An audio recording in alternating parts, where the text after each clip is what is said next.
perspective and all that, getting hit multiple times. Coming out of that bike section, more drivers coming to blows.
Welcome, race fans, to the start of another thrilling event of the Sim Racers Group Formula 4 Series. Round 9 is coming to you live on Slow Motion Broadcasting. Today we're coming to you live from one of Britain's most technical and mentally demanding layouts, the Snetterton 300 circuit. This 13-turn, 2.97-mile course is a majestic blend of long straights, heavy braking zones, and tight technical corners that will truly test the Sim Racers Group Formula 4 field. The Snetterton circuit, opening in 1953, has been host to many different British National Series like the British Touring Car Championship, British Formula 3, and TCR Series. Originally used as an airbase for the Royal Air Force and United States Air Force from 1943 to 1948 in World War II, the tradition here in Snetterton is filled with glory, and today will be no different with the Sim Racers Group Formula 4 Series, as we're now heading down into the final stretch with only 4 races remaining to decide the championship. I'm Kennan Miller on the call. Alongside me doing production is Ron Mons and a little commentary, and Joshuah Wilkie will be joining us in the booth shortly before we get the lights out and away we go for the start of this 20-minute event. And we are joining right now just about under 10 minutes left in the 15-minute qualifying session at this course, and We haven't quite seen a time yet from our third place in points. However, a little bit of a change up this week. David Borden was the quickest in practice with a 147.186. Our points leader, Max Lotto, right behind him as you see him coming through turns 9 and 10 right now. Just a 10th behind him in practice, so certainly going to be a very close competition, but certainly want to note David Borden is doing everything he can to put a contest on for a run to get back into the points championship. And there, as we're looking at Jacob Guyton getting onto the front stretch to start his lap, we're finally seeing a few times roll in. Max Lotto has put a time on the top of the board. I don't know if David Borden has really truly completed a lap yet, and it does not look like he has yet, and is not currently on a hot lap yet. So we will certainly stay tuned to see what happens there, as qualifying is just about halfway underway. And while we've got a moment to ask you, Ron, why don't you give us a little walkthrough of just how challenging this course is and just all the technicalities that really come with it? Yeah, let's do that. We start off with turn number 1 here at Snetterton. This is a real test of a driver's skill and nerve. You can see Isaac Amon whacking that inside curb through there, but you're not going to keep the speed rolling into turn number 2. This very tight hairpin with a killer curb on the inside. Going to kill him right off the bat. We're going to pretend that nothing has happened. We're going to swiftly and abruptly move on and talk about turn number 3. We're going to ignore that we're now on board with Bob Eggert heading his way off through this turn. Kind of similar in an odd sense to turn number 1. Kind of quick, medium speed, medium to high speed, I think would probably be the best way to sum it up. Sweeper, a little bit flat. This racetrack as a whole is quite flat, but gotta see the challenges nonetheless. That was turn number 4. Tight hairpin, good overtaking spot in the infield part of the circuit. Now we're through what I like to call the follow-through section of 5 into 6 and 7 right now. This is technically 2 turns, and it does kind of feel like it in an odd sense, a tighter first part as it opens up through into turn number 8 onto this massive back straightaway here at Snetterton. This 300 configuration is the longest configuration of this racetrack, and it is the most used for a very good reason. You've got some good challenge and some good overtaking opportunities. This, however, is a slightly tempered one as you get to the end of back straightaway all through the chicane. I mentioned in reference to turn number 2, look at the inside curb as they headed their way off through there. If an F4 car hits that, you're going to see a driver strike the moon. That was Bomb Hall that we just saw there. Nice to have some corner names that he can actually pronounce here. Otherwise, I would make a complete hind end of myself. Now all through the seconds last turn, constantly turning. Got to worry about that braking zone as you have one more 90-degree left to try and worry with. That is most of a lap with Bob Eggert as he pulls into the pits right now. Currently qualified in P8. We'll see any more drivers about to set a lap time here. Qualifying nearing its conclusion, Kennan, with 8.5 minutes currently on the board of this 15-minute long session, so not a lot of time left for these racers to set in some good lap times, and not a lot of time left for this field to close up that 1 second gap between Max Lotto and James McDonald, dominant in this qualifying session as he has been throughout this season. Yeah, he certainly has. We do remember last week at Misano, the most dominating performance so far by any driver this season, with Max Lotto taking the victory there, and certainly still sitting on top of the board as he just exited the pits, I believe. But this may be the hot lap already, as quick as these lap times are here at the 147.101 so far. We'll see if he's able to best it. It looks like he is actually on a hot lap as well. In second place, James McDonald, who has certainly shined bright in the last few weeks. Third place, Jose Navas, also looking pretty strong. And then we get into second place, points contender Traber Burns in fourth on his out lap right now, looking to get a little better time. And this will be a good chance we can maybe pull up the points and kind of show you just how close it really is. As we're now 8 weeks into the season, we'll see a little bit of a clearer picture as we can see Max Lotto leading over Traber Burns by just 19 points. It is very much not settled by any means. Granted, Max Lotto has put on a good dominating last few weeks. There's certainly nothing left fully decided so far. And then David Borden, really the trio that we have running for the championship this season, right behind him as well. And I believe only just 30 points behind on the championship, 26 points behind on the championship as well. And certainly looks good in practice so far with David Borden. He has put down a time, although it was not anywhere really for where he'd want that lap time, I think, to be. So hopefully we'll see him pick up his qualifying closes down. But as you can see, the rest, David Hurst, Jacob Guyton, Jose Navas, Greg Meyer, James McDonald, Jason Trantham and Bob Eggert all rounding out the top 10. Still a lot of good mix-ups for points all throughout the middle of the field as things really kind of start to heat up with just 4 races remaining. And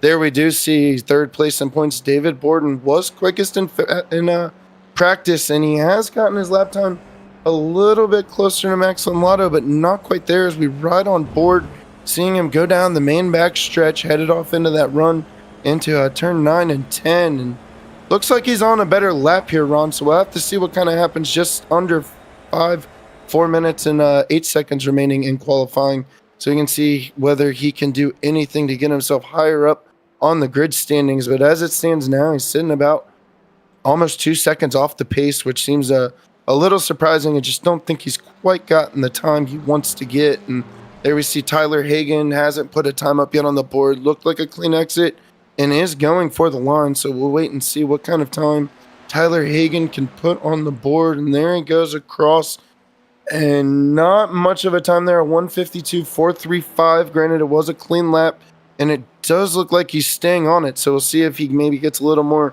warmth into the tires. As you can kind of tell through the cameras, a very foggy setting, little slippery conditions, track temperatures not as optimal as what you'd really want it to be, and that's certainly I think maybe making the handling a little difficult on the drivers. So we'll keep an eye on that as we're running it down, seeing Jason Trantham at the moment as well. Very nice delivery, getting a lot of those curbs. Ron's absolutely right. When we went through the track walkthrough, those curbs can just be absolutely treacherous for a low grounded Formula 4 car. The track here in the curbing is certainly built more for a GT style of race car, a little more comfortable for them to hit. But Jason Trantham so far trying to use everything he can over some of them. Obviously, like many tracks, there's some you can get away with better than others. And it looks like he's well on his way as well. So we'll keep an eye on things. James McDonald, and there we see Traber Burns jumping up in a second, a 148.039. That is a big jump for Traber Burns as he wants to make sure he gets as close as he can to Max Lotto. Still 9/10 off of that pole position. But as we're winding down, he will get 1, maybe 2 more shots if he wants to take it to improve that time a little bit more. But really the big surprise from practice is David Borden still in 8th position, trying to find a little bit of extra speed. I think maybe some of the off tracks might be hindering his qualifying run here, but certainly is going to put himself in a really tough grid position to get himself up front in just a 20-minute race. I don't know what your thoughts on that are, Ron, but it seems awfully surprising he's so far down the board this late into the qualifying session. And Borden, always a quick racer, but one of the strengths I feel like that he has had, and our championship contenders have really had throughout the season, is negotiating through the chaos and craziness, especially on lap 1. You know, it being a 20-minute long race, things can get a little bit wild in the races where we've had rain, which was a pretty big fixture in the first half, but we haven't had to worry about that for quite some time. But Borden, currently now qualified in P5, saw a big jump up on that last lap, but with time running out, he's going to have to make a big swing at things if he wants to jump higher up the running order, as Max Lotto looking to improve on his lap time at the current moment. James McDonald looking to improve as well. We're getting the drivers peaking at the right time, getting into happy hour here in this qualifying session, but nonetheless, if you're David Borden, qualified in P5, it's an improvement over P8, quite an improvement in the sense that you're a little bit closer up to the drivers that are more competitive with you, for lack of a better term. I only say that because turn 2, that's a test of a driver's skill and patience, and if you're around a lot of racers that you don't usually race too much around, you're going to be feeling unconfident, and that's either going to cause you to brake too early and get hit up from behind, or you're going to brake too late and hit somebody else up from behind.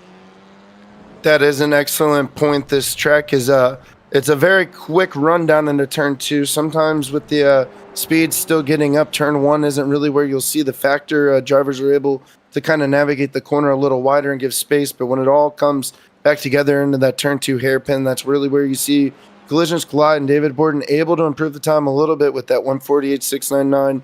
I'm still sure not quite where he'd really like to be, but does get him into the top 5 of the grid nonetheless. And there we see James McDonald, very surprising. He's had really great finishes the last few weeks, but even better in qualifying today so far, and putting himself into a really nice spot that he may have an opportunity to compete for a podium again after a couple of podiums in the last few weeks. So going to be exciting to kind of see him as he's really certainly improved. And that's kind of one of the nice parts about the Sim Racers Group Formula 4 Series, being able to see just a lot of drivers that come in, new drivers, past drivers, the way they improve. Everybody works together, and seeing lap times and everything all kind of grow as one community, and you really kind of see it pay off, and just how wild these races are. The competition level is so high all throughout the field that it really makes for just absolutely great and entertaining racing, and we look forward to giving that to you right now on the slow motion broadcasting as we're seeing Ken Glasser finish up his time. This will count. He did make it across the line before the timer hit 15 minutes, so we'll see if he can do anything to improve on his 151.606. I believe he is one of just a few cars left out on the track. I don't know if they're still running for time or not, and as we see him kind of coming, looking for a little extra time down the front straightaway, and we'll see if that gets any better. And looks like maybe I had an off track there. The time did not improve, actually, a 152.050, so about 5/10 off on that last lap, but still nonetheless a good consistent run there. And it does look like Max and Lotto is going to hold off to take the pole today with a 147.101, 8/10 ahead of second place James McDonald. I don't expect to see things as dominant as Max and Lotto is. I don't think we'll see that difference of a lap time when we actually get into the race. There will be a little better opportunity for some follow the leader. You can get yourself settled and let Max and Lotto somewhat carry the train per se through a lot of this course, and keep things certainly very close. And we're still waiting on a few cars out there. Yeah, I think Nathan Perkins might be the last car remaining on the course. I think maybe just on a cool down lap, checking out a few different angles at a slower pace. Make sure you get that racing line so right, as you pointed out, Ron, that track has got a very, very nice flow to it. It is flat, but it's so line dependent. You've got to manage those exits. You get in too early, you really find yourself going wide on exit. That results in off checks and certainly slower lap times. So we'll wait for him to finish up the cool down lap and be able to get this starting grid up for you. And I'm not sure if we've got any other good fun facts at the moment, but it will be a pretty good 20-minute race. I'm expecting there to be quite a good run for the podium, as we've seen throughout almost the entire season. And certainly when you look at that group through 7, 8, and 9, Diego Posada, Brian Rice with a good finish last week, Nathan Perkins, Jason Trantham, Bob Eggert, you see those guys all clustered together left and right. And there we have it. The starting grid for today's race, round 9 at the Snetterton 300, starting on the pole, Max Lotto alongside him in row 1, James McDonald. Row 2, Traber Burns, Jose Navas. Row 3, David Borden and Jacob Guyden alongside him. Row 4, Diego Posada and Brian Rice. Row 5, Nathan Perkins and Jason Trantham. And in row 6, Bob Eggert and Walker Fultz. And you can see the drivers starting to get themselves a little simulated on the line there. And row 7, we've got Nathan Perkins and Jason Trantham. Row 8, we got Bob Eggert and Walker Fultz. Row 9, Isaac Ammon and Ken Glasser. In row 10, Sign Nathan and Tyler Hagan. And in row 11, row 9, Sora Vase and Rudy Samudio. So pretty good field. It looks like we're going to have all 18 cars listed there on the grid. Should be ready to take the lights out. As you can see, things are starting to fill in. Drivers have about 50 more seconds to get their car to the grid. And you can see the distance right there from Max and Lotto to James McDonald. The way they sort of line up these Formula 4 cars here, there's a little bit of a gap. So it does give Max and Lotto somewhat of an advantage, even though starting on that dirty inside line, he should be able to have a good enough space to get outside and be able to take turn 1 cleanly. And as we pointed out, that run into turn 2 is really where we'll see things start to heat up, and where we'll find out who wants to test the brakes right on lap 1. And I believe the cars should be getting ready to go. I can hear the engines revving. We're very excited. It's a good opportunity if you want to stay up to tune with all of the slow motion broadcasting, all of the different series that we do have going on. Please like, subscribe, give us a follow, a shout out. We love having you guys all on here watching the YouTube feed live and getting to see a lot of these amazing races. And it does look like the lights are getting ready to go up, and there they are. We will count them up to 1, 2, 3, 4, 5, and away we're gonna go. James McDonald with a furious start. James McDonald with an absolute furious start on the outside is going to be the leader into turn 1. What a thrilling hole shot there. Max Lotto just did not look like he had the car just nothing to do well with the clutch there. And James McDonald right over the lead. Max and Lotto looks to be making a move on the inside, has to think better of it. The field gets clean all the way through turn 1. We'll see what happens through the exit of 2. Getting a little single file through the front now as we run down to turn 3, and everybody is clear out of turn 2. Everybody looking to have a little bit of gap, but what a move. I was not expecting that, Ron. James McDonald off to an absolutely hot start from the line.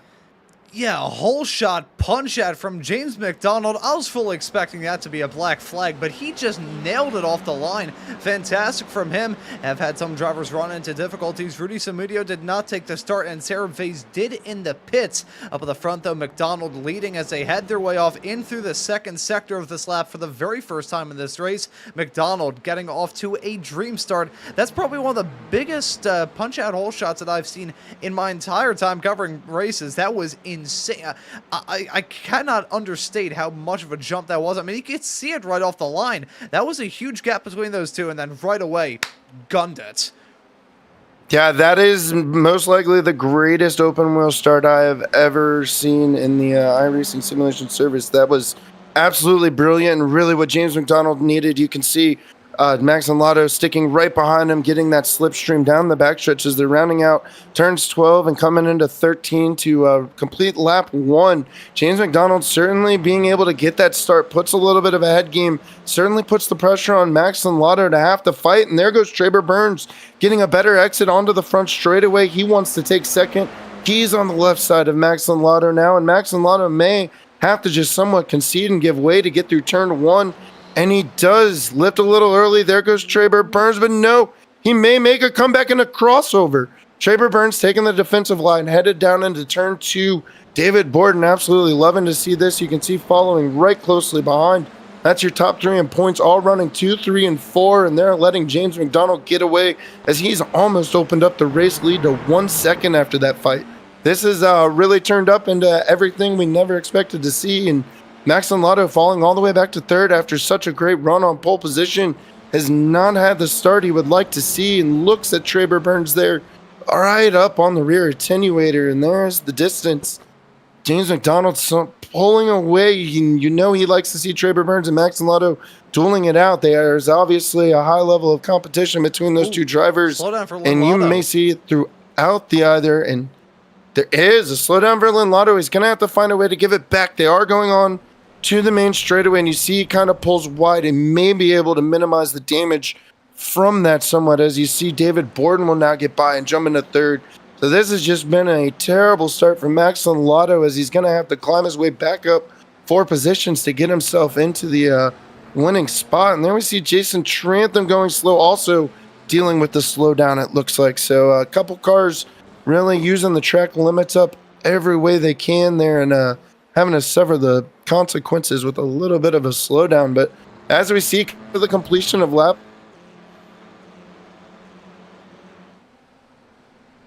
Lotto in. Yes, as we continue to be going down. Yes, sorry, hearing you cut out in and out there, Ken. I'm just going to say, looking at McDonald holding on to that top spot now, about a second currently. Well, let's take a look at this this start, because this was absolute insanity. Let's follow this. We've, of course, got McDonald there, and there we've got Max and Lotto. Try and get them both in the same camera shot here if we must. And kind of underscore how big of a jump this was up off the line, because this was absolute madness, waiting for the other revs to build in these race cars very long until they finally grabbed the green flag here in this race. And then when he did, look at that. It looked like he jumped the start. That's what did. It looked like he didn't even have a standing chance. I'm going to take a look at that, realize it was in slow motion. Let's reel that back one more time, jump back to a slightly farther camera angle. So there you can see James McDonald, and there's Max Lotto right up in front. Look at the gap between those two cars. Going all right for now. However, once the revs start to build, there you can see the jump. I mean, that was... You look at that and think, okay, that had to have been a black flag, but it wasn't. That had to have been close to a perfect reaction time. 000, fantastic stuff from McDonald, and it's allowed him to not only hold on to the race lead, but he's been able to pull out a pretty big gap nonetheless.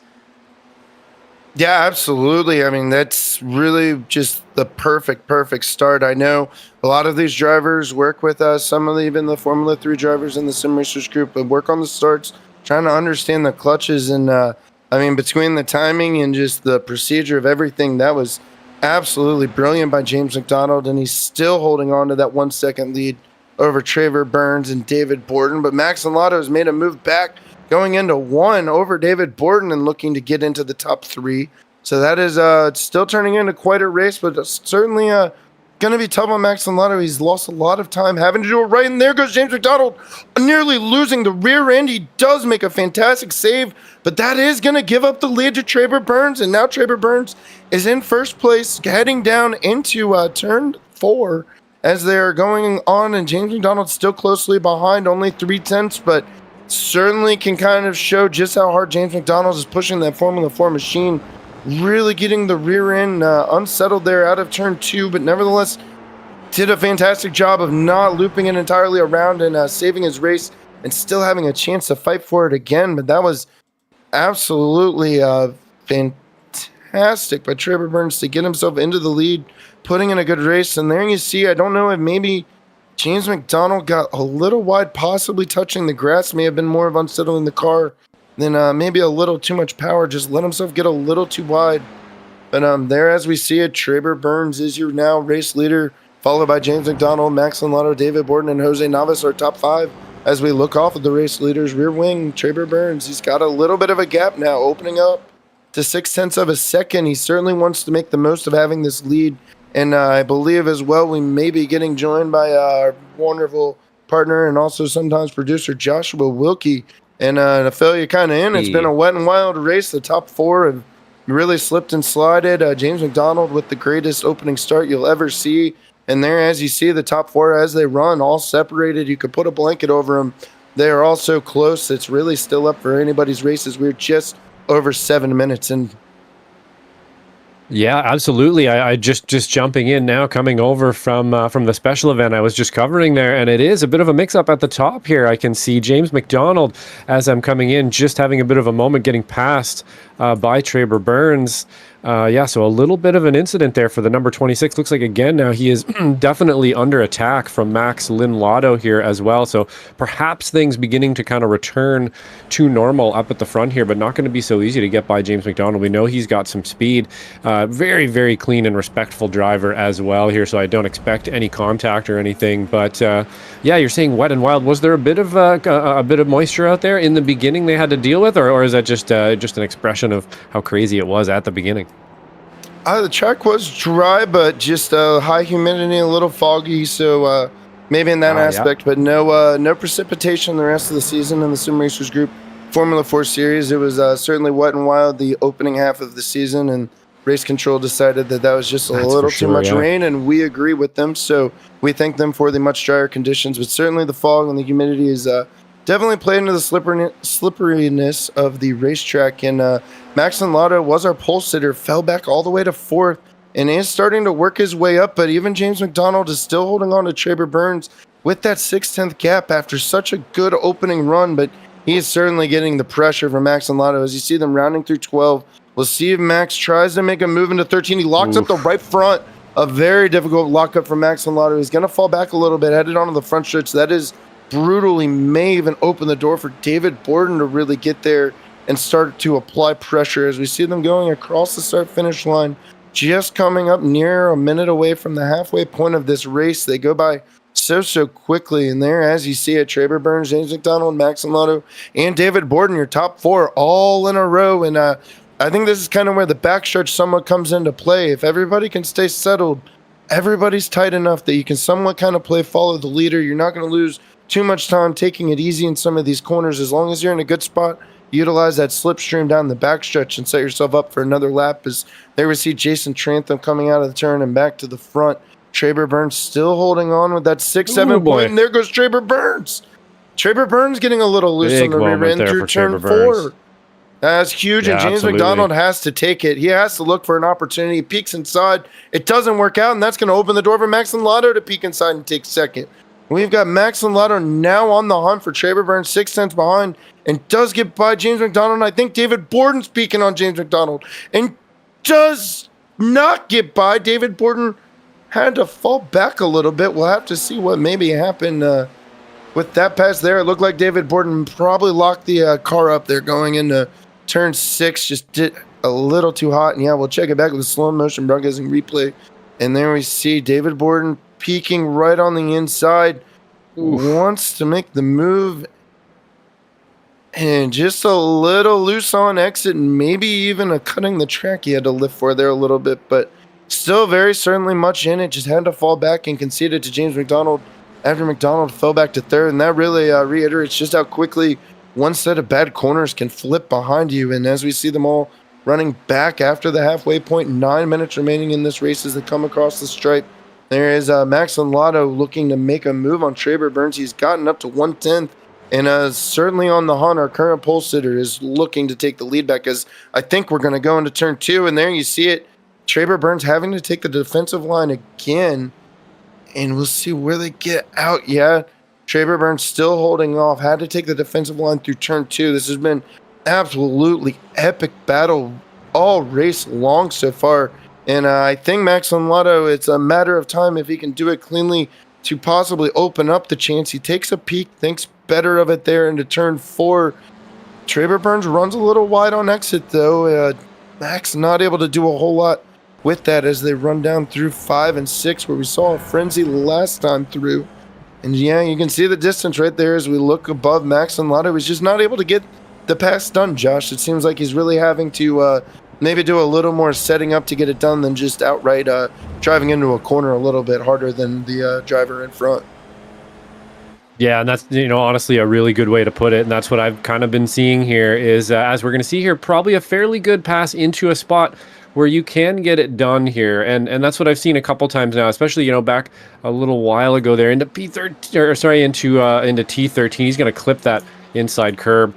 Again, you've got to pick your spots around somewhere like Snetterton 300. It is not an easy place to get a pass done. And if you kind of stuff one up like we saw there into P13, you lose a ton of time. So you want to pick those corners where the momentum is going to stay up, where that medium corner speed is going to stay up. You can't just dive at apexes and expect not to get the rest of your competitors with you, as we're seeing here. Again, we're going to get a bit of a challenge here from Max Lotto into T1. Yeah, Max Lotto looking to take the outside through turn 1. That's really going to compromise Traber Burns on the exit. You see just how close it is. It's going to force Traber to have to get in hard into turn 2. He's running a defensive line. It looks like it's going to work out for him, and he does. He keeps him behind. This track really, really, really lends itself for a lot of crossovers. Even Max Lotto, he had such a good run on the end of the backstretch going into that 8 and 9 section. And unfortunately, you got one left corner, and then it comes back to the right so quickly. You really have to make a move.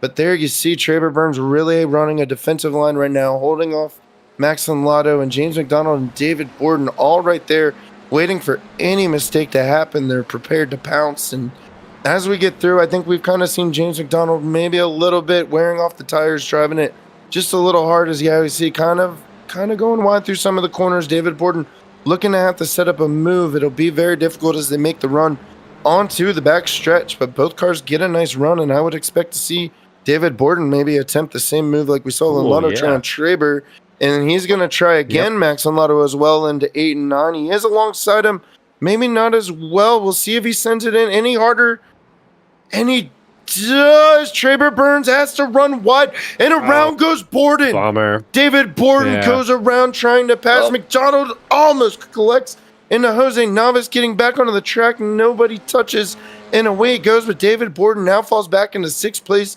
and certainly out of contention of winning this race. And Traber Burns has been passed by Max Lotto as well at the same time. A lot of changes all in the front 4 as you see the gap right there. Traber Burns will get an opportunity to use this slipstream. This has probably been the most slipstreaming we've really seen on the circuit this season that's been so effective. And there goes Traber Burns with an absolute move, using all the grass out of the view of the camera to get around. And he does stick the pass. Traber Burns making the outside work, using a little bit of dirt there, and it doesn't look to be any sort of slowdown for running wide in that event. So Traber Burns will be now again our race leader, with Max Lotto back at the door again to try and complete a pass. This is going to be a dogfight for the remaining 5 minutes. Yeah, for sure. Going to take a quick replay here in the 541, taking a stab into T1 here. He's going to kind of lose it on the outside again, just sort of at the limits of grip, really throwing the car into it. It's actually going to kind of get it done there as well. But that was, wouldn't say a desperate move, but not exactly the cleanest one either, but made it happen. Taking a look now at Vase here, replay. Probably going to get a curb strike, and man, oh man, is it really easy to hit that curb. You know, this track is a place you really have to show a lot of restraint as a driver. You have to make sure you get that car slowed down and get on the gas early. You have to set up your passes properly. It's another spot here. It's a very, very tight passing area, and you're going to lose usually a lot of time into there. And we're going to get another curb strike and a bit of wheel contact as well. So, you know, not exactly the place I would set it up. It feels like, you know, you got to kind of get it done before you get there. And not to say that that wasn't the case there. That was a very well alongside maneuver there, but pretty high risk almost anywhere here at Snetterton. Yeah, you can certainly tell, especially between the top two, between Max and Lotto and Traver Burns. I think the mental anger is somewhat getting high, and the pressure of just racing at this point. There's not a whole lot of thinking going on there, driving the absolute rocks out of these Formula 4 machines, and they're putting them all the way to the limit, both of them having to test everything they can to get by. And I think it really just speaks to how difficult it is to make a pass and just how tough it is to really make it all really stick there. But Max and Lotto is able to get through turn 2 somewhat better. And as we look through the field, Jacob Guyton making a hold off of Jose Navas, looking for 4th now. Jose Navas is going to have a little bit of an advantage as they run down into turn 3. And there is still several fights left to be decided as the top 5 is looking to settle out its finishing order. And you see James McDonald still there up ahead. But Max and Lotto has somewhat settled this car out through turns 4 and 5. He's opened it up to a 4/10 gap, leaving Traver Burns in a tough spot to utilize that slipstream going down the backstretch the way Max and Lotto was able to. But this is really quite the race we have right now, trying to decide for 4th. Jose Navas and Jacob Guyton side by side as they're running through 5 and 6, getting ready to go onto the backstretch. We'll see if they can get all a good run. They do look like they both get out. Jacob Guyton with a little distance. Oh, and Traver Burns has gone off all the way on the backstretch, pretty far down the backstretch. Traver Burns is in the grass. I have a feeling he ran it just too wide. And there you see a little unsettled already as he's going into 7. Just too much speed. Yeah. You can see the hands on the wheel just doing everything to keep the car straight. Oh, and wow. For the most part, kind of does, but a little bit of grass cutting through the field, and then it finally goes around as that grass just has not got any traction to it at all. That is massive for not only the race but the points championship, as we've seen Traver Burns drop all the way back to 5th place now. Certainly could have been worse. And there we see who was that? I believe that might be Ken Glasser and Isaac Hammond getting together in a race for 14th and 15th. Just a little too hot. I think this is where we're starting to see the tires come into effect. We've seen a lot of the drivers lose the rear end so far throughout this race, as we're looking on Max and Lotto, who now has a 4.5 second gap over 2nd place James McDonald after Traver Burns' mishap on the backstretch, and certainly setting himself well on the way to the victory as we're coming to just 1 minute to go. And that may possibly, if anybody can confirm, possibly the last lap that we are working right now with Max and Lotto. And Jason trained them, as we see, having a nice run in 8th. Got a good distance off of Nathan Perkins, but there still will certainly be a little bit of a run for the backstretch.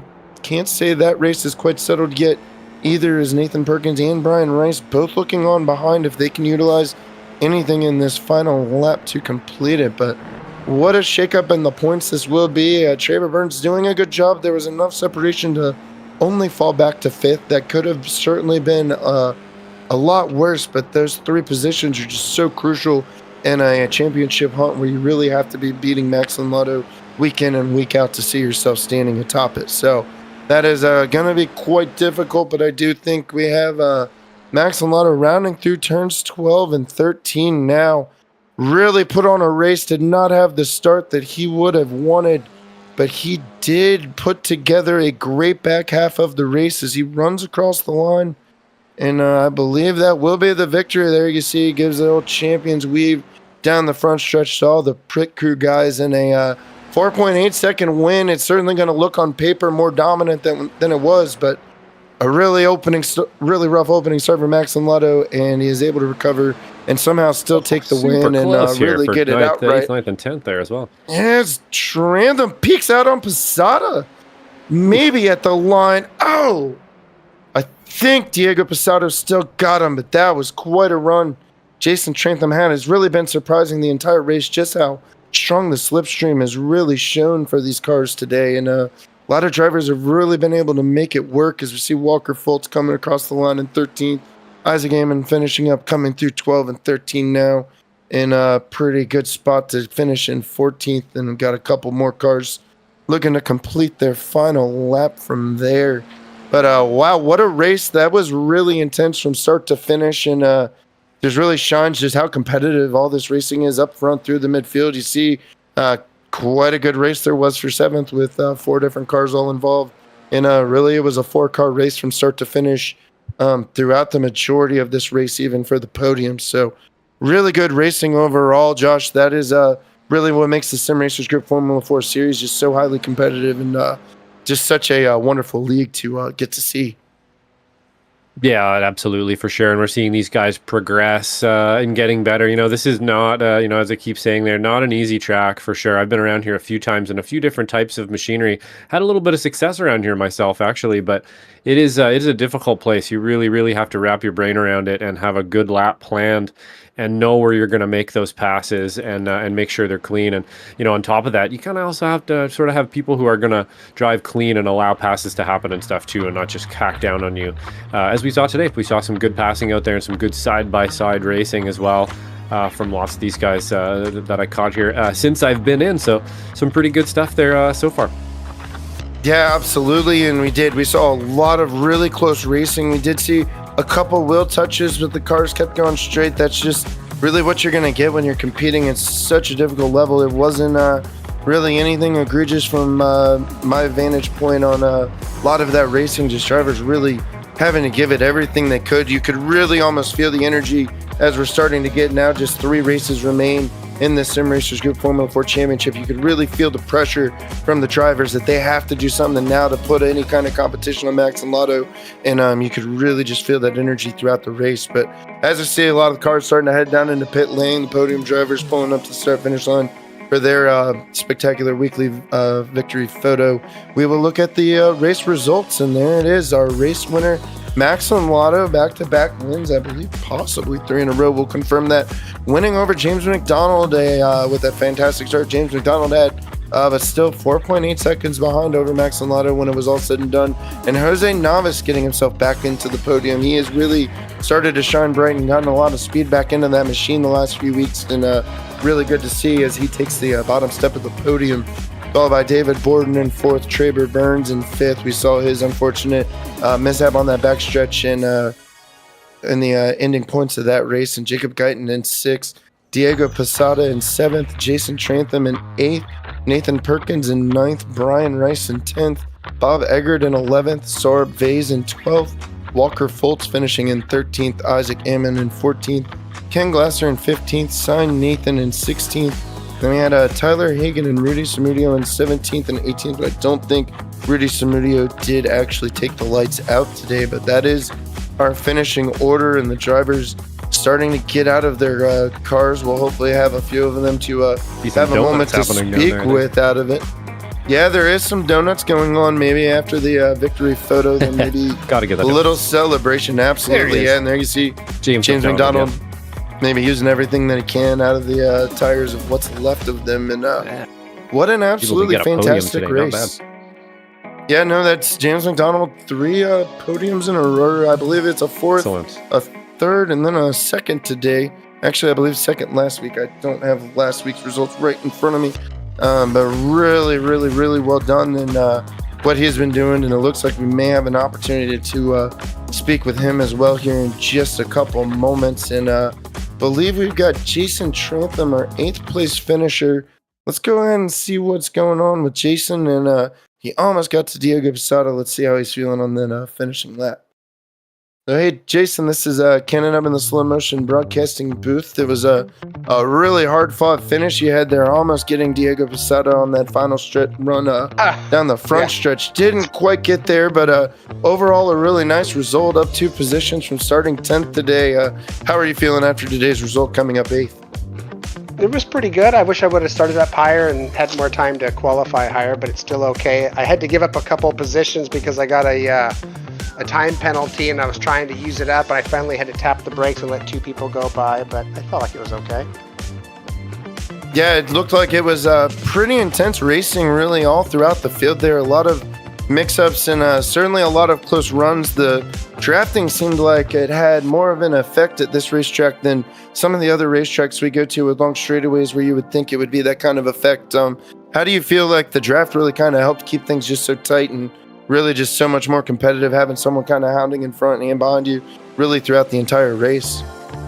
Well, I think the draft really did make a difference. I really did notice. I mean, I'm watching my time on the Delta and getting pulled in down the straight, and it really did seem to have significant, effect. The important thing is I'm just trying to keep that distance tight enough where I could take advantage of it, because once I get too far back, that benefit is gone. Yeah, no, you're absolutely right. We saw that if you kind of got a poor exit, you would fall yourself off about that 0.4, 0.5, and you just could not quite get that suck that you really want to get up to the car. But if you could get that exit, it really seemed to be an advantage for a lot of drivers throughout the field. And as we kind of look towards next week, a little bit more of a tighter, twistier track in the Hockenheim GP course. How are you feeling as we go into that week and just 3 races remaining in the season? It's okay going so far. I'm just going to try to do a little bit more practice this time and go into a little bit better prepared, but we're going to put our best foot forward and make the best of it and hopefully put on a good show. Absolutely. And before we let you go, Jason, really nice. Well done on the 8th and all, but give you a moment. Shout out a sponsor, fan, anybody you want to give a thanks to, and we'll let you go and cool down after such an eventful race. I'd say thank you to Forge Line Wheels, who's got a beautiful set on my actual race car. So absolutely. Forge Line Wheels. All right. Shout out Forge Line Wheels. Jason, thank you so much, man. We look forward to seeing you race again next week in Hockenheim. That should be a really good race. All right. Awesome, guys. Thank you. And that was Jason Trantham, our 8th place finisher. And I believe we'll have James McDonald in here, our 2nd place finisher. I think that's who Joshua Wilkie is with, actually. And he's here right now. James, that was a pretty wild race here. I did actually kind of miss the finish, but I went back and had a quick look at it here, and it looks like you had a great start, and then at the end, some kind of shenanigans there sort of handed you some more positions there. So how was it out there on Snetterton? Not an easy track. Snetterton was a super, super difficult track. We've got David Borden in the waiting room, and I don't know if it's possible for you to bring him in here at the same time as me, but he and I had a battle the entire race. Bring him in here. There we go. We're going to get you both in here, David. So James wanted to say hi as well. You guys had a pretty stonking battle back and forth there. Maybe we can get some insight between the two of you just on how hard it is to pass someone around Snetterton 300. Yeah. Sorry. Go ahead, David. After you, sir. No. Really after you, James. All right. So in Snetterton, there's the track temperature kept getting hotter and hotter and hotter. And David and I practiced together quite a bit. And so we practiced in some fairly hot temperatures that didn't yield great Garage 61 lap times, but it definitely gave us a better idea on how to handle 9 and 10, Brundle and Nelson. And so Borden and I have raced side by side for quite a bit. And I feel just terrible that we ended up spinning on that one, and I'll have to look at the replay, and I might get penalized for it, and I have no idea. A bit of a look now, I think here. Yeah, we got a bit of a look at least one of the passes here. The 94 getting around, and then unfortunately a little bit, very, very difficult spot right through Brundle and Nelson. It really filters down there, and you got to get the car woed up. And man, honestly, personally, it took me more than a few laps to get that section right. And then to really get it woed up. So very difficult. But yeah, we just had a look at it there for sure. Yeah, so I mean that is definitely the most tricky turn. The second most tricky turn is the last turn. That one's a real bear to try to get some speed out of that one. But it was something where I think that I might have hit the sausage curb. It's hard to tell. That's what David thought kicked me over to him. Either way, I was trying to be very respectful to David. David knows that I would never intentionally wreck him, and he would never intentionally wreck me. And so it was just side by side through, the most difficult turn in that whole racetrack. Just proved to be just a little bit too much for us on that one. But I had a great start, and it's unfortunate. I don't know what happened to Traber, but he was racing with Max ahead of me, and then all of a sudden I saw him in the woods as I drove by. So that was it was a great race, and my apologies to David if I was indeed the cause, which I'm pretty sure I was. It's all good. Yeah, so maybe we could hear from David here as well a little bit about that incident as well, maybe. Yeah, like James says, we do practice together quite a bit, and we've become good friends. And I know that, Awesome. there are race incidents and stuff like that. I know he's careful. I'm careful as well. And, it's just one of those things that looked like he just basically lightly clipped the sausage curb, and that bumped him out. And since we were so close, it just, that's what happened. These cars, it doesn't take much to spin them, right? And but I'm really happy for James that he got a second place. I know that's got to be pretty exciting. And so but other than that, it was a heck of a battle up front. The four cars that we were just, it was going. So it was a lot of fun. Excellent. Yeah, maybe that's one of the downfalls, perhaps, of practicing together and being buddies, is you kind of end up having the same lap out there, and then you end up fighting with each other. But it's always fun to kind of go back and forth with a good friend there. And honestly, that's how at least I find speed is, people a little faster than me, and you can kind of bounce ideas back and forth and setups back and forth. And it's great to hear you guys being such good comrades, or a good camaraderie out there, I should say, racing each other and stuff. Maybe we'll start with David Borden here and finish with James McDonald. Who would you guys like to thank before we let you go? Just thank you guys, putting these videos out. The broadcast is great, allows family to watch. And again, to my wife, Mary, she's really supportive of this crazy hobby. And and SRG as well, of course. They do a great job. Excellent. Right on, David. Now maybe we'll hear from James here. Who'd you like to thank before we let you go, James? Well, since this is my first podium, I'm going to thank my wife and my father, who watch the races every Tuesday or Wednesday, depending on when I'm racing. They watch the broadcast every time, and they love it. And it's a great way to connect with Dad. And I believe he raced a Formula Ford on Snetterton in '68. So awesome. That's very cool. Super cool to kind of have that kind of experience and have him take a look at these turns and see me go through them like that. And excellent. I mean, cool. I will say this: racing with David in my mirrors is a good thing, because I know that it's going to be a respectful, hard race. He's probably going to catch me, and it's going to be a great time every time. So thank you, David, for all the practice that you've given me. You're welcome. Same to you, buddy. I'd much rather race you, even though we're really close in times, than an unknown entity for sure. Yeah, that's excellent. Great, guys. It's, finding people out there. One of the only sports in the world, I think, that you really, people have to be around the same skill level or better than you to really have a good time. And there has to be respect between you, or it just falls apart immediately. So it's great to hear you guys out there racing, and also the trickle down. Hi to everybody out there listening. We love that you're listening and everything too, that we can bring this to you and maybe add a layer, especially when we're hearing stories of, people actually racing at this track and then, and stuff like this. So very cool, guys. Thank you very much. We'll see you next week and some good stuff. Yeah, go for it. I've got a question for James, because we're all in the broadcast booth wondering what kind of rocket fuel you had strapped to your back on the opening start of the race, because we have never seen a car start that quickly before, probably ever, and we're just curious on the secret. I'll tell you, I don't know what happened. When I took off, I was like, oh, Max didn't get a great start. And then I was just gone. And after the race, my wife came in the room and she goes, look at the start you had. I was like, was it good? Wow, yeah, But it's kind of hard to tell when you're out there.